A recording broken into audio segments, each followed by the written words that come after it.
प्रेसी writing.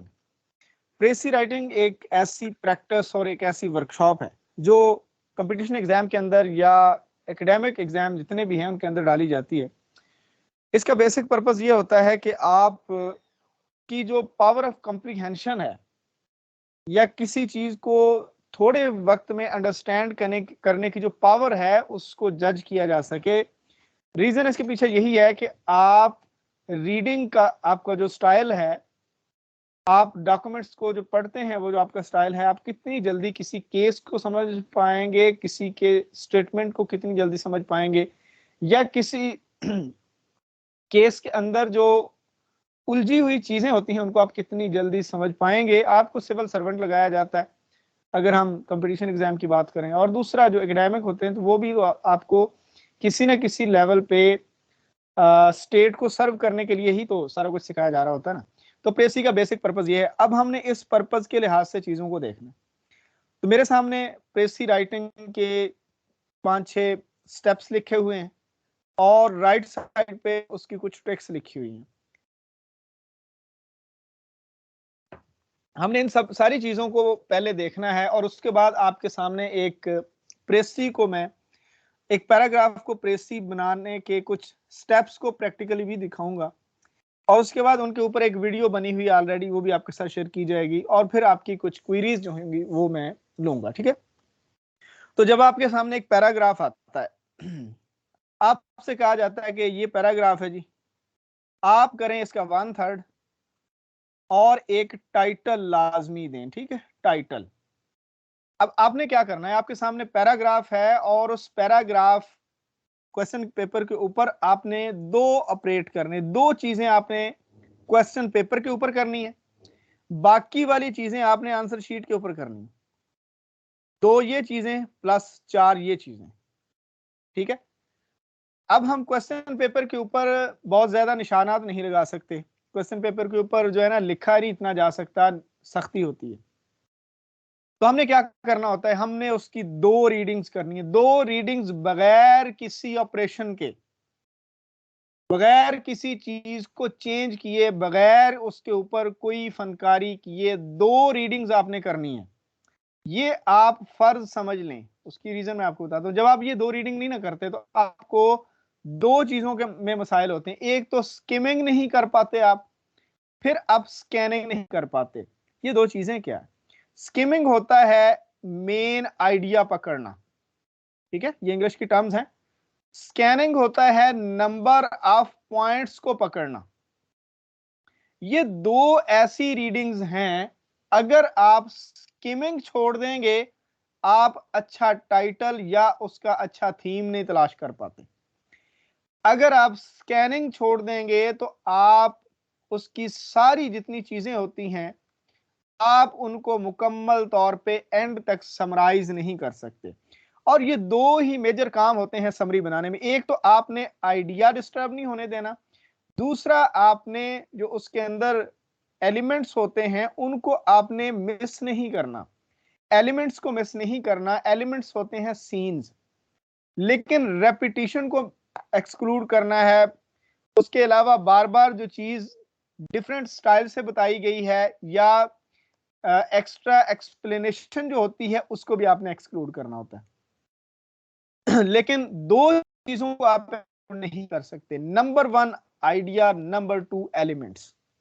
ठीक है। Elements क्या होते हैं? सीन्स। मैं आपके सामने अगर ये बात करूं कि आप कोई ऐसा सीन बताइए कि जी जब आपके सामने कोई ऐसा वाकया पेश आया कि आप खौफजदा हो गए, तो कोई बंदा बताएगा कि जी हम रोड पे जा रहे थे तो वहां पे जो है ना वो बहुत ज्यादा रश था, हमारी साइड पे बहुत ज्यादा ट्रैफिक थी, दूसरी साइड से भी ट्रैफिक आ रही थी, हॉर्न बज रहे थे, ट्रैफिक वाले ट्रैफिक को कंट्रोल करने की कोशिश कर रहे थे लेकिन वो कंट्रोल नहीं हो पा रही थी।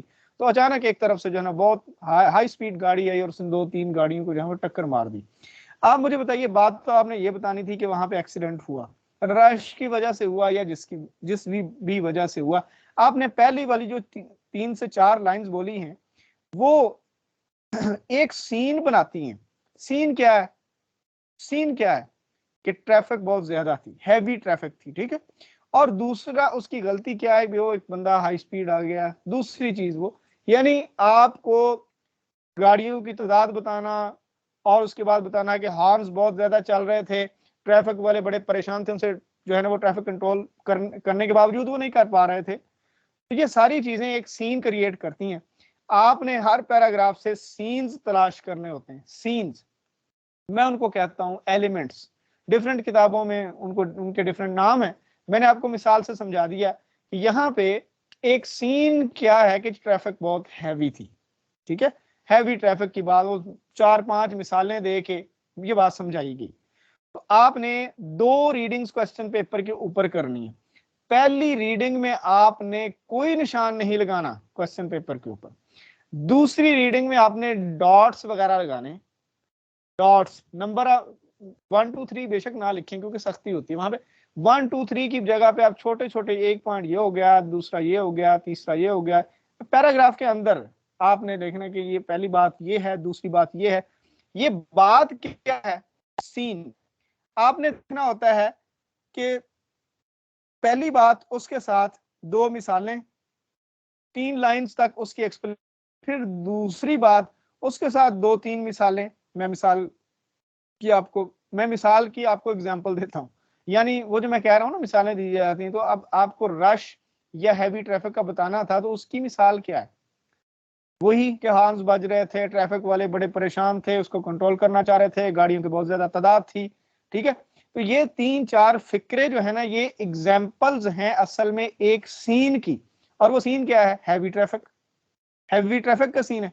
आपने क्या करना होता है? हर सीन से एग्जाम्पल्स निकालकर उस सीन को प्योरीफाई करना होता है। अब आप देखिएगा कि ये प्रिसाइज से है। प्रिसाइज क्या होता है? खालिस करना। अब आपने जितनी तारीफें की थी कि प्रेसी ये होती है जी, आपने 1/3 करना है, किसी ने आइडिया की बात की, मैंने आपकी ही बात को सेकंड कर दिया था। लेकिन याद रखिए, इसको उर्दू में कहते हैं तलखीस। तो तलखीस क्या होती है? खालिस करना। आपने आपसे कोई चीज आपको दी जाए कि इस चीज को खालिस करें, तो आप क्या करेंगे? अजाफी चीजें निकाल दें। आपसे कोई तकरीर कोई करवा रहा हो तो एंड पे आप 1 लाइनर क्या देते हैं कि जी बात यह है कि किसी भी तरह के हालात हों, आपने सच बोलना है, आपने सब्र का दामन नहीं छोड़ना। और उसके बाद मौलवी साहब कहते हैं वमा अलैना इल्लल बलागुल मुबीन। तो बात क्या है? आपने पूरी चीज को खालिस करना होता है। खालिस का मतलब यह है कि आपने असल बात नहीं छोड़नी, और जो बात अजाफी है वो आपने शामिल नहीं करनी। यहां तक थी प्रेसी की तारीफ। यहां तक अगर आपने बात समझ ली है तो मुझे बताइए, ऑपरेशन की तरफ फिर हम जाते हैं।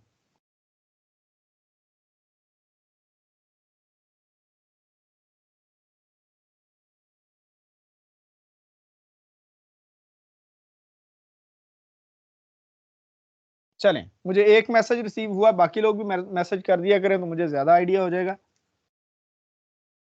चलें जी, 2 रीडिंग्स की हमने बात कर ली है कि 2 रीडिंग्स, पहली के अंदर आपने आइडिया निकालना है, दूसरी के अंदर आपने नंबर ऑफ पॉइंट्स निकालने। अब बात स्टार्ट होने लगी है आपकी क्रिएटिविटी की। यहां तक आपकी कोई क्रिएटिविटी नहीं है। याद रखिए, ये जो मैंने ट्रिक्स लिखी हुई ना, ये पहला ही स्टेप क्रिएटिव माइंड है। क्रिएटिविटी से आपने सोचना है, क्रिएटिविटी से आपने पढ़ना है, क्रिएटिविटी से आपने उन चीजों को जोड़ना है। लेकिन अभी तक आपने काम स्टार्ट नहीं किया। अभी तक आपकी रीडिंग 1 क्रिएटिव और रीडिंग 2 क्रिएटिव, ये 2 क्रिएटिव टाइप की रीडिंग थी, वो आपने कर ली है। अब हमने इसके ऊपर ऑपरेट स्टार्ट करना है। आपने अभी तक क्या किया? वो जो नुकात थे छोटे छोटे, वहां पे आपने डॉट्स लगा लिए। आपने पता क्या करना है? अब आप आंसर शीट के ऊपर आ गए हैं। आंसर शीट के अंदर या आंसर शीट के एंड पर, मतलब मैं क्या कह रहा हूं, आंसर शीट के अंदर या आंसर शीट के एंड पर ये 4 ऑपरेट होंगे आपके। इनमें से 2 चीजें आपकी 100% एक्चुअल प्लेस पे आएंगी। 2 चीजें हैं रफ, ये वाली। रफ वर्क ज्यादातर लोग कहते हैं कि आप आंसर शीट के अंदर ही लिखें और बाद में इनको क्रॉस कर दें। कुछ लोग कहते हैं कि ये आप एंड पे करें और बाद में उनको क्रॉस कर दें। मेरी बात समझ रहे हैं? ये 2 चीजें आपकी एक्चुअल क्वेश्चन की प्लेस पे आएंगी। पहली दोनों चीजें क्वेश्चन पेपर के ऊपर आएंगी। दरमियान वाली जो ये ड्राफ्ट पॉइंट और ड्राफ्ट पैरा, ये 2 चीजें एंड पे भी कर सकते हैं और एक्चुअल क्वेश्चन के पहले भी कर सकते हैं, इसमें किसी किस्म का कोई मसला नहीं है। ठीक हो गया। अब हम पॉइंट 3 पे आ गए। ये जो पॉइंट्स बनाए हैं, पहला पॉइंट ये है, दूसरा ये है, नंबर 3 ये है, नंबर 4 ये, इस तरह आपने कोई ना जितने भी पॉइंट्स बनते हैं, बिलफर्ज आपके 10 पॉइंट्स बन गए। आपने 10 पॉइंट्स बना लिए। इन पॉइंट्स के अंदर आपने सारी सारी लाइन या सारा सारा सेंटेंस नहीं लिखना, सिर्फ फ्रेज लिखनी है, सिर्फ फ्रेज लिखनी है। पॉइंट की एक्चुअल फ्रेज क्या है वो लिख दिया आपने। एक्चुअल फ्रेज लिखने के बाद आपने जितने भी पॉइंट्स थे उन पॉइंट्स को आपने एक पैरा बनाने की कोशिश करनी। बात समझ रहे हैं? हम नंबर 3 के बाद नंबर 4 जो स्टेप है उसके ऊपर आ चुके हैं। 4 के ऊपर आपने क्या करना है, इनको आपने एक पैरा बना दिया। अब पैरा किस तरह बनेगा, पहली फ्रेज के बाद आपको हो सकता है एंड लगाना पड़े, बट लगाना पड़े, उस बिकॉज लगाना पड़े, या कुछ भी। ये ट्रांजिशन वर्ड्स होते हैं, ये सेंटेंसेस को या फ्रेजेस को जोड़ने के लिए इस्तेमाल होते हैं। ठीक है, तो आपने एक पैराग्राफ बना देना। ये पैराग्राफ बनाने के बाद आपने जो एक्चुअल पैराग्राफ था उसको नहीं देखना। आखिरी बार आपने पॉइंट्स को एक बार वेरीफाई कर लेना कि क्या पॉइंट कोई मिस तो नहीं हो गया। पॉइंट्स से जब आपने एक पैराग्राफ बनाया नंबर 4, उसके बाद आपने वो जो क्वेश्चन पेपर के ऊपर पैरा था उसको हमेशा के लिए खैर बात कह देना, क्योंकि आपने वहां से मेन पॉइंट्स निकालकर उसको एक पैराग्राफ की शक्ल दे दी है। यहां तक आपने की है समरी। याद रखिए, वो जो लोग कहते हैं प्रेसी इज अ समरी, वो बिल्कुल 50% तक जाते हैं, प्रेसी उससे आगे बनती। यहां तक आपने बनाई है समरी। क्या बनाई है? समरी। लेकिन हम समरी तक नहीं रुकेंगे, इसके बाद आपने इसके वर्ड्स को काउंट करना है। बिल फर्ज आपके पास जो है 440 अल्फाज थे, ठीक। तो इसको जब आप 460 लगा लें, 360 लगा लें, चलें ज्यादा सिंपल कर लेते हैं, 360 वर्ड्स थे। आपने जब इसको 1/3 करना था तो ये 120 रह जाना चाहिए। बिल फर्ज आपके पैराग्राफ नंबर जो ये वाला पैराग्राफ है फोर्थ ऑपरेशन का, इसमें बिल फर्ज 160 आ गए। तो आपको पता चल गया कि आपने 40 अल्फाज को निकालना है, पैराग्राफ को कंप्रेस करना है। अगर बिलफर्ज यहां पे जो है 80 वर्ड्स आ गए तो आपको पता होना चाहिए कि आपने कोई 20-30 वर्ड्स जो है अभी इसमें शामिल करने हैं। ठीक हो गए? तो इसके बाद आपने एक पैराग्राफ और बनाना है, वो यहां पे आ सकता है, ये ड्राफ्ट पैरा 1, ड्राफ्ट पैरा 2। ठीक हो गया? ये वो यहां पे उसकी जगह नहीं बनी हुई, वो आपने बताना है। वर्ड काउंट अंदाजे से होते हैं कि आप एक लाइन में कितने लिखते हैं और फिर आप अल्फाज को लाइन से ज़रब दे दें, आपको पता चल जाता है कितने अल्फाज हैं। उसके बाद आपने जब एक बार कंप्रेस कर लिया तो फिर आपने उसमें कटिंग करनी है कि इन 5 अल्फाज की जगह पे मैं एक लफ्ज डालूंगा, इन 6 अल्फाज की जगह पे मैं कुछ भी नहीं डालूंगा। इस तरह करके आपने कटिंग कर ली। उसके बाद आपने फाइनल पैराग्राफ बनाना है जो मोर और लेस 1/3 होना चाहिए। मोर और लेस का मतलब है कि 10% अप डाउन हो सकता है, इससे ज्यादा आपने उससे वेरी नहीं करना। ठीक है? वर्ड 1 बाय 1 काउंट करने की जरूरत नहीं है, अंदाजे से काउंट कर लें, वो ऑलमोस्ट करीब ही होते हैं। उसके बाद आपने समरी ऑफ प्रेसी, ये वाले एक मैंने कहा था ना पैराग्राफ की समरी, ठीक है, वो है आपका ये वाला पैरा। अब ये प्रेसी की समरी क्या होती है? प्रेसी की समरी में आपने लिखना होता है कि पैरा के वर्ड्स कितने थे 360, रिक्वायर्ड कितने थे 120, आपने प्रोड्यूस कितने किए 122, और इसका टाइटल क्या है? टाइटल की 2 जगह होती है, एक तो ये जगह है टाइटल की, दूसरी जगह है फाइनल पैराग्राफ से पहले। फाइनल पैराग्राफ से पहले या फिर समरी के एंड पे, ये 2 जगह होती हैं टाइटल लिखने की। यहां तक अगर आप मेरे साथ हैं तो यस लिख दीजिए, ताकि अब हम ट्रिक्स और टाइटल की तरफ जाएं। इसके बाद प्रैक्टिकली आपको एक पैराग्राफ दिखाना है और फिर वो पैराग्राफ पीडीएफ फॉर्म में आपको पहुंचाना है, और उसके बाद एक ऊपर लास्ट ईयर के बल्कि तहसीलदार पेपर के दौरान की एक वीडियो बनी हुई स्टेप्स की, वो वीडियो भी आपको देनी है। यहां तक बताइए। अगर कोई कंफ्यूजन है या कोई क्वेरी है तो पूछिए, अदरवाइज हम ट्रिक्स और उसके बाद प्रैक्टिकली जो एक एग्जांपल है वो मैं आपको दिखाता हूं। टाइटल की दो जगह हैं जी, एक तो फाइनल पैराग्राफ से पहले, रफ वगैरह से पहले नहीं, फाइनल पैराग्राफ से पहले, या फिर ये जो मैं कहता हूं प्रेसी की समरी जिसमें अल्फाज वगैरह की तादाद लिखी हुई, या उनके आखिर में। ये दो जगह हैं टाइटल लिखने की। इसके अलावा दो लोग गलती करते हैं कि जी रफ ड्राफ्ट से पहले लिख दिया, वो तो आपने क्रॉस कर दिया, वो तो एंड पे काउंट ही नहीं होना। ये याद रखना है कि फाइनल पैराग्राफ से पहले लिखनी होती। और बाकी जो रफ वर्क था ये इनको क्रॉस आपने लाजमी करना है, इनको छोड़ना नहीं है। अदरवाइज एग्जामिनर इनके ऊपर 5 मिनट लगा देगा, और फिर 5 मिनट ना सही चले 2-3 मिनट भी अगर उसने लगा दिए तो फिर आपकी वो एक्चुअल जो फाइनल पैरा है उसको टाइम नहीं दे पाएगा।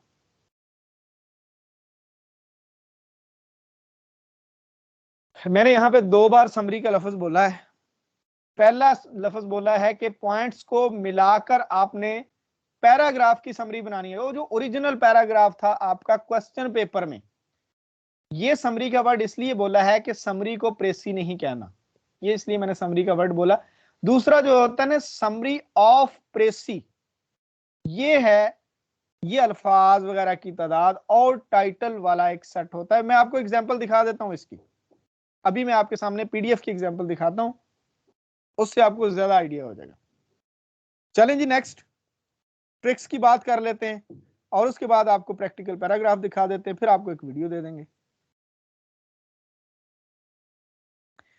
अब ये कुछ चीजें हैं कि प्रेसी को कैसे लिखना है। बहुत सारे लोगों की समरी रफ में बनानी है, बिल्कुल समरी रफ में बनती है। पैराग्राफ जो एक्चुअल होता है ना उसकी समरी रफ में, ये वाला जो है ना ये, इसको आप समरी कह सकते हैं। ये समरी ऑफ एक्चुअल पैराग्राफ, ये है समरी प्रेसी की। इसका मतलब है टोटल वर्ड्स रिक्वायर्ड, प्रोड्यूस्ड और टाइटल। ये वो वाली समरी, ये प्रेसी की समरी है। ये वाली समरी आपके पॉइंट्स की, ठीक है। ये यहां पे मैंने समरी का वर्ड नहीं यूज किया, सिर्फ मैंने एक पॉइंट क्लियर किया है कि समरी सिर्फ सादा सी होती है और प्रेसी एक क्रिएटिव चीज है। अब हम ट्रिक्स या टिप्स या फिर टेक्निक्स या जो भी आप इसको समझ लें, गुर समझ लें, वो मैं आपको बताने लगा हूं कि प्रेसी को आपने कैसे करना है। ये सारे ऑपरेट करते हुए आपने करना क्या है, मीन सारे ऑपरेट्स के अंदर छोटी मशीनरी कौन सी यूज करनी है। सबसे पहला तो जो है ना जीरो प्रेशर। पहली बात, कोई प्रेशर नहीं लेना, क्योंकि ये क्रिएटिव वर्क है। क्रिएटिव वर्क हमेशा प्रेशर के बगैर होता है। आपने पहली रीडिंग में सिर्फ मेन आइडिया पकड़ना है।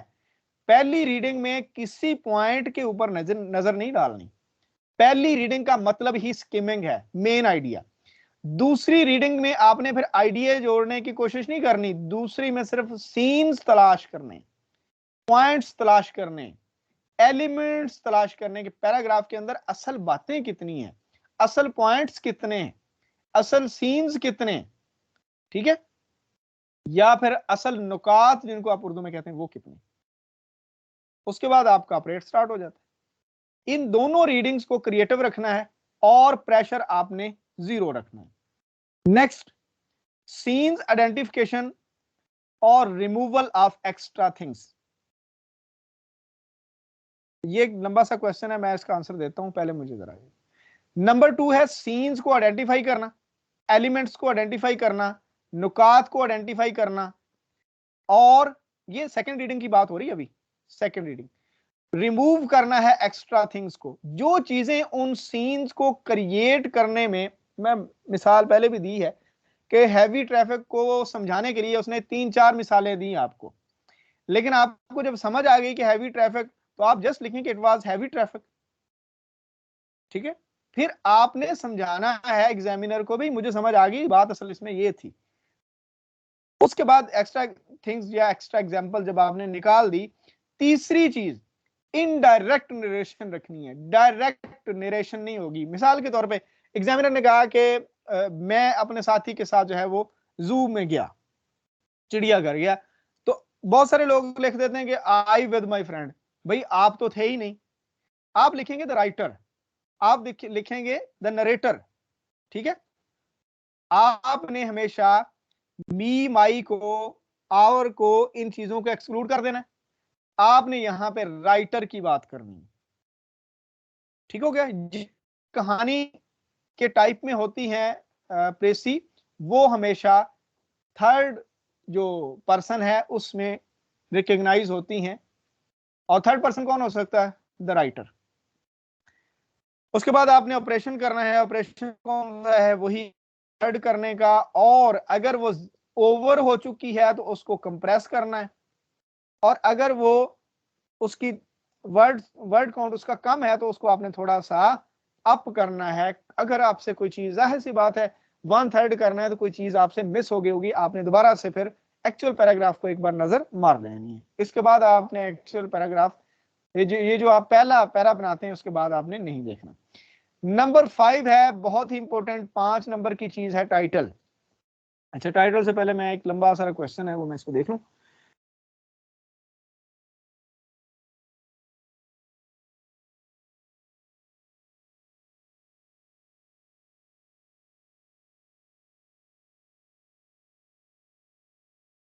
ऑलमोस्ट यही चीजें हैं जो आपने ये लिखी है ना, यही चीजें।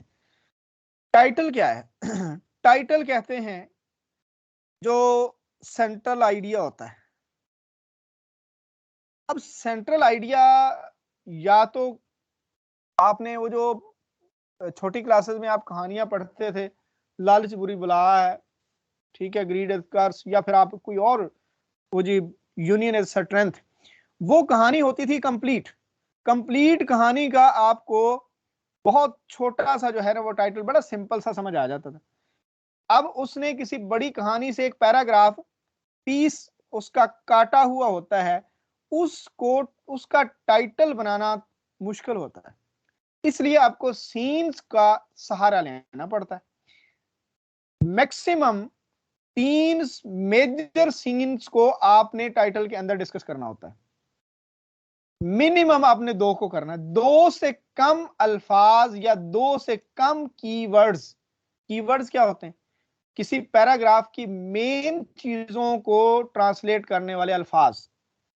मैं आपको इसकी भी मिसाल देता हूं। पिछले दिनों उर्दू की एक हमने प्रेसी तलखीस करवाई, तो उसमें यह था कि हाली साहब के ऊपर लिखा हुआ था कि मरहूम जो है उनके अखलाक बड़े आला थे, जो लोग उनके दुश्मन थे वो भी उनकी तारीफ करते थे, और खासकर जो लोग उनको बुरा समझते थे उनके साथ भी हाली साहब बड़े अच्छे से पेश आते थे, और जिनके साथ सियासी मुखालफत थी उनके साथ भी वो बहुत अच्छे से पेश आते थे। इस तरह का पैराग्राफ था। अब इसके अंदर आप देख लें कि हाली साहब की के अखलाक की बात हुई है। अब कुछ लोगों ने इसका लिखा हुआ था कि हाली साहब, अब हाली साहब अकेला तो पैराग्राफ का मरकजी ख्याल नहीं है ना। किसी ने लिखा था हाली का किरदार, किरदार तो खुदा ना खास्ता किसी भी किस्म का हो सकता है। फिर किसी ने लिखा था हाली साहब के अखलाक, अखलाक की हद तक काफी बात बेहतर थी। कुछ लोगों ने लिखा था हाली साहब के आला अखलाक, कुछ लोगों ने लिखा था हाली साहब का आला किरदार, कुछ लोगों ने उनकी जो है बुर्दबारी, इस तरह का भी लिखा हुआ था। तो आप खुद समझ सकते हैं कि किस स्टूडेंट ने ज्यादा अच्छे अल्फाज का चुनाव किया। ज्यादा अच्छे अल्फाज का चुनाव मीन, मैंने आपको पहले कहानी बता दी कि हाली साहब के ऊपर जो है ना पैराग्राफ लिखा हुआ था, और मौलवी अब्दुल हक का वो पैराग्राफ है। फिर हाली साहब के अखलाक की बात हुई। अब हाली साहब, किसी ने मौलाना अल्ताफ हुसैन हाली, किसी ने सीरत हाली, यानी अल्फाज का चुनाव इस तरह का हो कि आप कम अज कम 2 और ज्यादा से ज्यादा 3 ऐसे अल्फाज उस फ्रेज में इस्तेमाल कर सकें जिसको हम उन्वान कहते हैं, जिसको हम टाइटल कहते हैं। कि पूरा पैराग्राफ पढ़ने के बाद अगर कोई बंदा उन्वान को पढ़ ले तो उसको ऐसा लगे कि हाँ हाँ, जो मुझे समझ आया तकरीबन उन्वान उसी का है। ये ना हो कि वो समझे कि यार इस पैराग्राफ में तो बात कोई और हो रही थी, उन्वान इसने किसी और चीज का दे दिया हुआ। तो कोशिश करनी है कि जो सीन्स मेजर हों उन्हीं चीजों को, उनके ऊपर एक एक कीवर्ड डालकर आपने टाइटल बनाना होता है। यहां तक बात क्लियर है? क्लियर है तो यस लिख दीजिए। चलें जी, इसके बाद आपकी अगर कोई क्वेश्चन है या कोई क्वेरी है तो वो पूछिए, अदरवाइज मैं आपको एक मिसाल दिखाने लगा हूं। जो मैंने यहाँ पे ऑपरेशन की बात की वो मैं आपको 3-4 मिनट में एक फाइल दिखाऊंगा, फिर वो फाइल मैं आपके साथ शेयर करूंगा। उसके बाद उस फाइल के ऊपर बनी हुई तहसीलदार के एग्जाम की एक वीडियो भी आपके साथ शेयर की जाएगी आपके ग्रुप में। वो इंशाल्लाह आपको इस फाइल की मदद से हमेशा के लिए प्रेसी की जो परेशानी है उससे आपकी जान छुड़ा देगी इंशाल्लाह। ये आपके सामने एक पैराग्राफ है। ये एजुकेशन के ऊपर पैराग्राफ लिखा हुआ है और मैं बता देता हूं कि इस पैराग्राफ के अंदर उसने बात क्या की। उसने कहा कि जी कुछ लोग समझते हैं कि जी एजुकेशन एक गोल है, जबकि एजुकेशन गोल नहीं है। एजुकेशन से जो हासिल होता है उसका पर्पस असल में लाइफ के अंदर फिट होना है। यानी एजुकेशन जो है वो इंसान को वो सिखाए जिससे इंसान अच्छी जिंदगी गुजार सके। अब होता क्या है कि हम डिग्रीज के अकॉर्डिंग काम ढूंढ रहे होते हैं और जिंदगी अपनी खराब कर बैठते हैं। होना असल में ये चाहिए कि माशरे में अगर मुझे बतौर एक सिविल सर्वेंट माशरे को मेरी जरूरत है तो मुझे सिविल सर्वेंट बन जाना चाहिए। माशरे को अगर मुझे मेरी जात को एज बैंकर माशरा चाह रहा है तो मुझे बैंकर बन जाना चाहिए, क्योंकि माशरे में हमने एडजस्ट होना है, माशरे को चलाना है। ये है असल फार्मूला। हम सोच रहे होते हैं जिस तरह कितने सारे इंजीनियर्स हैं उनको जॉब्स नहीं मिल रही, कितने सारे डॉक्टर्स हैं उनको जॉब्स नहीं मिल रही, कितने सारे लॉयर्स हजरात हैं उनको जॉब्स नहीं मिल रही, क्योंकि वो चाह रहे थे कि जो उनकी डिग्री है उसके अकॉर्डिंग उनको जॉब मिले, जबकि मुआशरा चाह रहा था कि जो मुआशरे की जरूरत है उसके मुताबिक ढलकर आ जाएं। तो कुछ लोग तो ऐसे हैं जो एलएलबी के साथ साथ उन्होंने कोई और डिग्री की और किसी और जगह पे जाकर एडजस्ट हो गए। कुछ लोग अड़ गए, उन्होंने कहा अभी एलएलबी किया तो भाई सिविल जज ही लगना, नहीं तो ना सही। ठीक है, तो माशरे को जिस तरह उनकी जरूरत थी as per the need of the market, as per the need of the society, बाजुकात किसी सब्जेक्ट की डिमांड हाई होती है तब बंदे नहीं मिलते, बाद में सारे लोग वही सब्जेक्ट की डिग्री कर बैठते हैं, फिर सीटें नहीं होती। ये वाली बात को यहाँ पे डिस्कस किया गया है और एंड पे बताया गया है कि जिस बंदे की माशरे को जरूरत है वो बंदा जरूरी है, बजाय उसके को जो डिग्री लेके बैठा हुआ है माशरे को उसकी जरूरत ही नहीं है, तो उसकी डिग्री माशरे के लिए बिल्कुल नकारा है। वो बंदा कारआमद है जो माशरे के लिए काम करता है। ये असल में इस तरह का एक पैराग्राफ है। तो इस पैराग्राफ से किया मैंने क्या है, ये मेन पॉइंट्स को हाईलाइट किया है। देखने जरा कितनी कितनी चीजें छोड़ दी हैं। मैंने स्टार्ट में ही the purpose of educating them, यानी एजुकेटिंग देम लोगों की बात हो रही है, our purpose is to fit them for life. उसके बाद मैंने 2 लाइनें छोड़ दी, फिर 1-2 लाइन, इन सारी चीजों को मैंने इस तरह से पॉइंट्स में कन्वर्ट कर लिया। आपने काउंटर चेक कर लेना है, फाइल आपके पास ही आनी है कि क्या मैंने कोई और चीज तो नहीं ऐड की। जो यहाँ पे था एग्जैक्टली ये देखें, the purpose of educating them, our purpose is to fit them for life, exactly मैंने सेम अल्फाज लिखे हुए। उसके बाद क्या किया मैंने, इन लाइंस को जोड़कर एक पैराग्राफ बना दिया। ये वाला पैराग्राफ, ये शायद कोई इसके अल्फाज ज्यादा थे, बाद में इसको जरा कंप्रेस किया और ये पैराग्राफ बना दिया, और आखिर पे ये पैराग्राफ बना के ये बता दिया कि इतने अल्फाज थे। और education teach living a life, education सिखाती है कि जिंदगी कैसे जीनी है। ठीक है, ये importance of life, importance of education in living a life, इस तरह का भी इसका आप बना सकते हैं। तो ये है, ये फाइल मैं आपको दे देता हूं। ये है टोटल प्रोसीजर, टोटल ऑपरेशन जो एक प्रेसी के ऊपर आप या एक पैराग्राफ को प्रेसी बनाने में आप कर सकते हैं। ठीक है, आपके क्वेश्चन या क्वेरीज का टाइम स्टार्ट होता है और उसके बाद ये फाइल और इसके ऊपर बनी हुई एक वीडियो प्रॉपर वो आपको इंशाल्लाह मिल जाएगी।